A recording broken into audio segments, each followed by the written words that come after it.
नमस्कार। सचिन पायलट का अपनी पार्टी के खिलाफ अनशन पर बैठना, यह सुनकर लगता है कि कांग्रेस पार्टी में एक और बगावत हो गई है। यह सुनकर लग रहा है कि सचिन पायलट भी राहुल गांधी के कंट्रोल से शायद बाहर आ गए हैं और अशोक गहलोत के लिए नई मुसीबत खड़ी कर रहे हैं। मैं हूं आपके साथ सुमित अवस्थी, BQ प्राइम में आपका स्वागत है। आज बात सचिन पायलट की भी करेंगे और सचिन पायलट के बहाने कांग्रेस के ह्यूमन रिसोर्स मैनेजमेंट यानी मानव संसाधनों के झंझटों पर भी रोशनी डालेंगे, उसका भी विश्लेषण करेंगे। लेकिन बात पहले सचिन पायलट की। सचिन पायलट ने जयपुर में प्रेस कॉन्फ्रेंस की और ये ऐलान किया कि वो 11 अप्रैल को अनशन करेंगे एक दिन का और अपने मुख्यमंत्री अशोक गहलोत से डिमांड करेंगे कि पुरानी वसुंधरा राजे सरकार पर जो भ्रष्टाचार के आरोप लगे थे उनकी वो जांच करवाएं। सचिन का ये कहना है कि 2018 के चुनावों के वक्त में हमने राजस्थान की जनता से वादा किया था कि वसुंधरा के घोटालों की जांच कांग्रेस पार्टी सरकार बनने पर करवाएगी, लेकिन करीब 4 साल हो चुके हैं और इस पर कार्रवाई अशोक गहलोत ने नहीं की। सचिन ने तो यहां तक दावा किया कि वो CM गहलोत को 2 खत लिख चुके हैं, लेकिन गहलोत ने जवाब नहीं दिया। अब सवाल ये उठता है कि सचिन पायलट इस बहाने से करना क्या चाहते हैं। इस बीच कांग्रेस पार्टी की तरफ से भी सचिन पायलट के बयान के बाद एक प्रतिक्रिया आई है और उसमें उन्होंने अशोक गहलोत के कामकाज की तारीफ की है और सचिन पायलट के तमाम आरोपों पर कोई तवज्जो तक नहीं दी। यहां तक कि कांग्रेस के सबसे बड़े नेता माने जाने वाले राहुल गांधी, जो रोज ट्वीट करते हैं, इस मामले पर चुप्पी साधे बैठे हैं। कोई ट्वीट नहीं, कोई लेख नहीं, कोई बयान नहीं, कोई बाइट नहीं। अब बात दरअसल राहुल गांधी की निकल आई है, तो पहले राहुल गांधी पर बात कर लेते हैं। सचिन पायलट और राजस्थान की राजनीति पर आगे क्लाइमेक्स में आपके पास लौटता हूं। दरअसल अभी तक आपने देखा कि राहुल गांधी भारत जोड़ो यात्रा निकाल रहे थे। राहुल गांधी की सांसदी चली गई, उनको संसद से बर्खास्त किया गया। ये 2 मुद्दे ऐसे थे जिसके जरिए ये माना जा रहा था कि कांग्रेस पार्टी का जनता के बीच में उसकी लोकप्रियता बढ़ रही है। यह भी माना गया कि इसको कांग्रेस पार्टी 2024 के चुनावों में भुनाने की कोशिश करेगी। और भारत जोड़ो यात्रा में जो अप्रतिम कांग्रेस पार्टी के नेताओं का दावा है कि जो अप्रतिम राहुल गांधी को समर्थन मिला कन्याकुमारी से लेकर कश्मीर तक, वो आज तक किसी नेता को नहीं मिला है। लेकिन यहां पर यह बात बतानी बहुत जरूरी है कि हाल ही के दिनों में इन तमाम घटनाओं के पहले, यानी भारत जोड़ो यात्रा और सांसदी जाने के पहले, कांग्रेस पार्टी के बहुत से दिग्गज नेता बागी हुए हैं और शायद सचिन पायलट भी उस सूची में एक नया नाम साबित हो सकते हैं।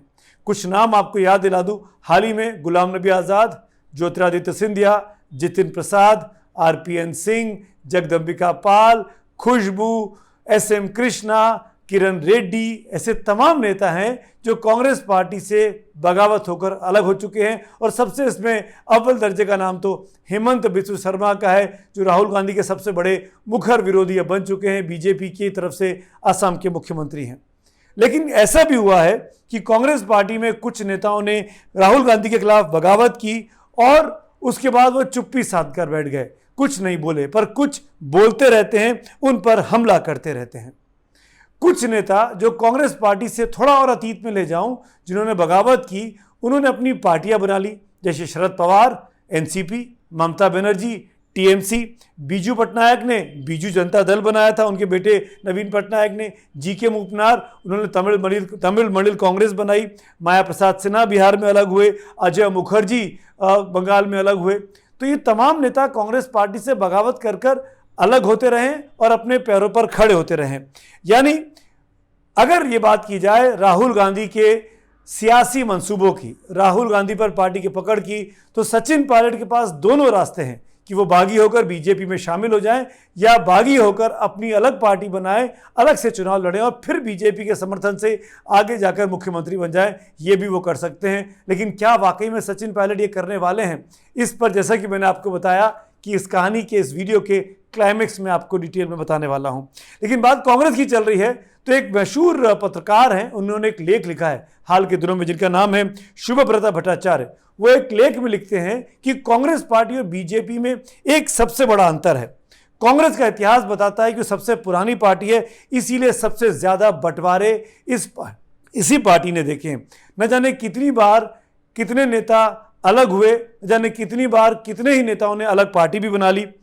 जैसे AK एंटनी और चिदंबरम जैसे नेता तो ऐसे हैं जो पार्टी से अलग भी हुए और फिर लौटकर कांग्रेस में आ गए। लेकिन अगर बीजेपी की बात की जाए तो बीजेपी आज की तारीख में भी बिल्कुल इंटैक्ट दिखाई देती है। यानी बीजेपी में कभी भी स्प्लिट डिवाइड नहीं हुआ। ये बहुत इंपॉर्टेंट बात है। बीजेपी के कुछ नेताओं ने बगावत की, जैसे यूपी में कल्याण सिंह अलग पार्टी बनाई, कर्नाटक में येदियुरप्पा अलग पार्टी बनाई, लेकिन अंत में दोनों को समझौता करना पड़ा और वापस बीजेपी में अपने को लौटाना पड़ा। ऐसे ही भारतीय जनसंघ के वक्त में बलराज मधोक थे, उन्होंने भी वाजपेयी और अडवाणी से टकराने की कोशिश की थी, लेकिन वो भी सफल नहीं हुए, असफल कोशिश रही उनकी। तो जो बीजेपी से अलग हुआ वो बीजेपी में लौट के आया। पर कांग्रेस के साथ ये नहीं कहा जा सकता। कांग्रेस के नेता भी कांग्रेस से दूर भी हो गए, वो बीजेपी में अब शामिल भी हो रहे हैं और अपने धड़े भी बना रहे हैं। जैसा कि इसीलिए शुभव्रत भट्टाचार्य अपने लेख में इस बात को लिखते हैं कि हाल के दिनों में बीजेपी का राष्ट्रीय स्तर पर जो राइज हुआ है और साथ ही साथ जो कांग्रेस से अलग हुई पार्टियां हैं, जैसे बंगाल में टीएमसी, जैसे आंध्र प्रदेश में वाईएसआरसीपी जगनमोहन की पार्टी, जैसे तेलंगाना में भारत राष्ट्र समिति केसीआर की पार्टी, ये पार्टियां अपने दम पर मजबूत होती गई हैं। इसीलिए ये कहा जा रहा है कि इन परिस्थितियों में अगर, जो कि शुभव्रत भट्टाचार्य लिखते हैं कि जो स्थानीय पार्टियां हैं, यूपी में जैसे एसपी, बिहार में आरजेडी, जेडीयू, साउथ की बात करें तो डीएमके, एआईएडीएमके, दिल्ली की बात करें तो आम आदमी पार्टी, इन तमाम पार्टियों ने अपना वर्चस्व, अपनी मजबूती पकड़ बनाई है, अपनी मजबूत पकड़ इस देश के जनमानस पर बनाई है, वोटरों पर बनाई है। इसकी सफलता भी उनको मिली है। इसीलिए भट्टाचार्य साहब बहुत महत्वपूर्ण बात लिखते हैं कि 1963 से लेकर 2023 के बीच, यानी इन 60 सालों में कांग्रेस पार्टी का जो हाल हुआ है, जो गत हुआ है, ये बहुत बेहतरीन एचआर स्टडी है कि आखिरकार क्यों मानव संसाधनों पर कांग्रेस पार्टी या उसके दिग्गज नेता या उसका आलाकमान काम नहीं कर पाता है। इसीलिए ये बहुत महत्वपूर्ण हो जाता है कि राहुल गांधी अब क्या करेंगे। इतिहास से निकलते हैं और वर्तमान में आपको लेकर आता हूं। हाल ही के दिनों में गुलाम नबी आज़ाद साहब के कुछ इंटरव्यूज आए हैं। वो लगातार राहुल गांधी पर हमला कर रहे हैं। वो प्रियंका गांधी को तो सबसे लोकप्रिय बता रहे हैं, लेकिन राहुल पर उनके हमले लगातार जारी। वो यहाँ तक कह रहे हैं कि अगर आपकी दिलचस्पी नहीं है तो क्यों राजनीति में हो, जाओ कुछ और काम करो, आपको अपनी कमजोरी, अपनी ताकतें पता होनी चाहिए।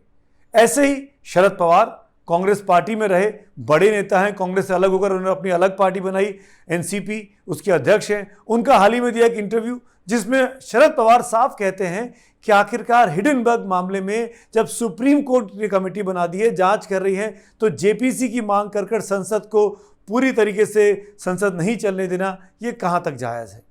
ये वाकई में एक महत्वपूर्ण समय की बर्बादी है। संसद में और महत्वपूर्ण मुद्दे जैसे महंगाई, बेरोजगारी आदि पर, किसानों की समस्या पर चर्चा होनी चाहिए थी।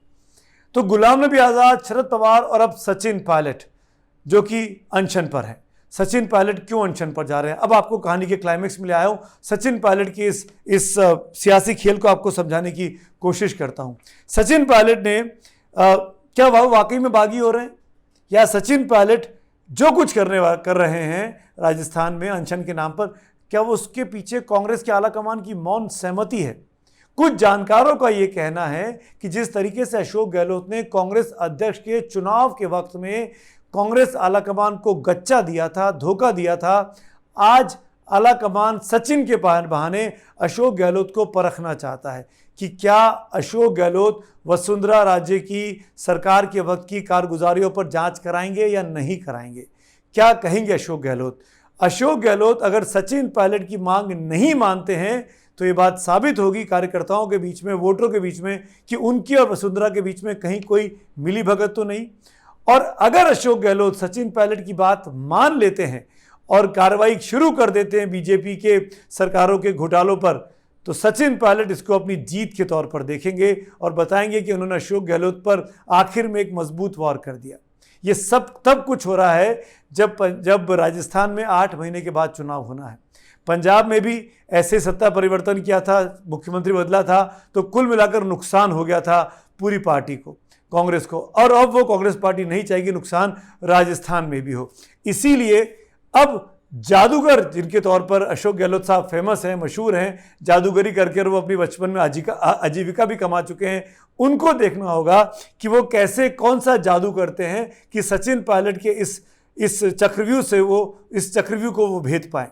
दरअसल इस चक्रव्यूह को जो भी भेदेगा ना राजस्थान में, चाहे सचिन भेदें चाहे अशोक गहलोत भेदें, इससे फायदा कांग्रेस पार्टी का ही हो रहा है। कांग्रेस आला कमान का हो रहा है। उसको इस परीक्षा में पता चल जाएगा कि कौन सा व्यक्ति कांग्रेस आला कमान के यानी गांधी परिवार के साथ है, अशोक गहलोत है या फिर सचिन पायलट है।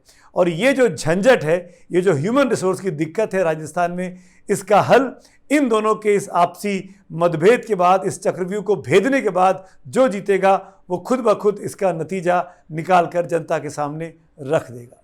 धन्यवाद।